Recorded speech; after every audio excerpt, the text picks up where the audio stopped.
Hello, നമുക്കൊന്ന് ഓൾറിഗെ പോയി വന്നാലോ? ലാറ്റ്വിയും കാറ്റും തമ്മിലുള്ള ബന്ധം വളരെ വർഷങ്ങൾക്ക് മുമ്പ് തുടങ്ങിയതാണ്. റിഗയുടെ ബോർഡിൽ തന്നെ കണ്ടില്ല ഒരു കറുത്ത പൂച്ച.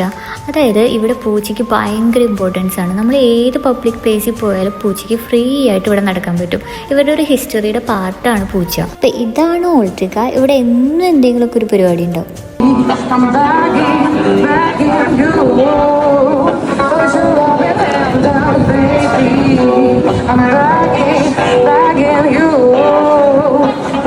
ഈ കാണാണ് house of the black shirts. ഒരുപാട് ടൂറിസ്റ്റ് വരുന്ന ഒരു പ്ലേസ് ആണ്. പണ്ട് കാലത്തുള്ള മെർച്ചൻസ് ഒക്കെ അവരുടെ ഇമ്പോർട്ടൻറ്റ് ഇവൻറ്റ്സ് ഒക്കെ ഇവിടെയാണ് കണ്ടക്ട് ചെയ്യാറുള്ളത്.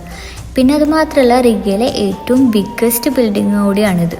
ഓൾഡ് ടൗൺ എന്ന് പറയുമ്പോൾ തന്നെ നമുക്ക് മനസ്സിലാക്കാൻ പറ്റും ഇറ്റ്സ് എ ഹിസ്റ്റോറിക്കൽ പ്ലേസ്. റിഗയുടെ ഹിസ്റ്ററി അവിടെയാണ്. അതുമാത്രമല്ല, അവിടുത്തെ ബിൽഡിങ്സ് ഒക്കെ ഒരുപാട് വർഷങ്ങൾക്ക് മുമ്പ് പണിതത് കൊണ്ട് തന്നെ കാണാൻ നല്ല അടിപൊളിയാണ്. പണ്ടത്തെ കുത്തുപണികളൊക്കെ ആയിട്ട് ഇതൊരു ഹിസ്റ്റോറിക്കൽ പ്ലേസ് മാത്രമല്ല കേട്ടോ, നൈറ്റ് ലൈഫ് എൻജോയ് ചെയ്യാനും പാർട്ടി മൂഡ് ആഘോഷിക്കണം എന്നുള്ളവർക്കും എല്ലാവരും വരുന്ന ഒരു പ്ലേസ് ആണ് ഓൾറിഗ. പിന്നെ ഇവിടെ ഏറ്റവും പ്രൈസ് കുറവിൽ കിട്ടുന്നത് ആൽക്കഹോളാണ്. ഇവിടുത്തെ ഏത് ചെറിയ സൂപ്പർ മാർക്കറ്റിൽ പോയി നോക്കിയാലും ആൽക്കഹോൾ കിട്ടും. രാത്രി വരാണെങ്കിൽ ഈ വഴിയിൽ ഒരുപാട് എണ്ണം അടിച്ച് കിറങ്ങി നടക്കണ കാണാൻ പറ്റും. ശരിക്കും ഓൾറിഗ കാണാൻ ഇഷ്ടം പോലെയുണ്ട്. പക്ഷെ നമുക്ക് വീഡിയോ ഇവിടെ എൻഡ് ചെയ്യാം. ഈ കണ്ണടയിൽ പറയുന്ന പോലെ തന്നെ treat yourself good today. By.